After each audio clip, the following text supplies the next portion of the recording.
Hello, so now we're going to learn how to do a B stance glute bridge.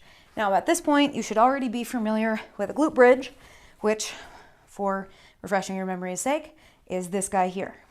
Now, you have a couple different variations of glute bridges. You have your standard, normal, double leg glute bridge, then you have your single leg glute bridge, and then you have your B stance glute bridge, which is the variation that's kind of in between those two. So here you'll have one leg, which is going to be your working leg.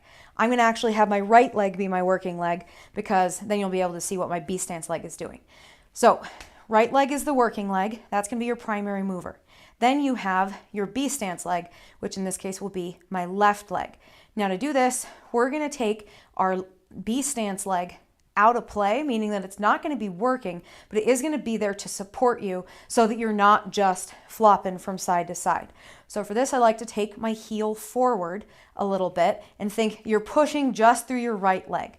So everything in the glute bridge lineup stays the same. Little tuck of the pelvis, press up, hold, use your butt to come up tall. Then you'll come back down, up, down, down. Around 70% or so of the work is going to be on that working leg. The B stance leg will be working a little, but not a lot. Now, if you notice that your hamstring's super working here, that means you're putting too much weight into your working leg. So try and get really light on that foot, or you can even relax your foot so the whole thing is flat on the ground, and that might help.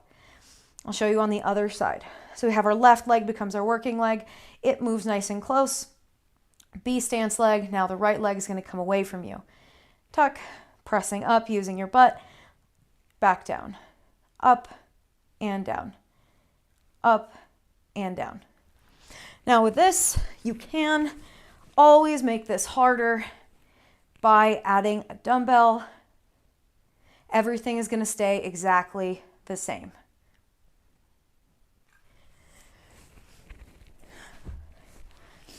Now, sometimes these can be a little bit confusing while you're learning them. So if you do notice the first time you try it, you're like, wow, that felt really strange and I don't know if it was going right.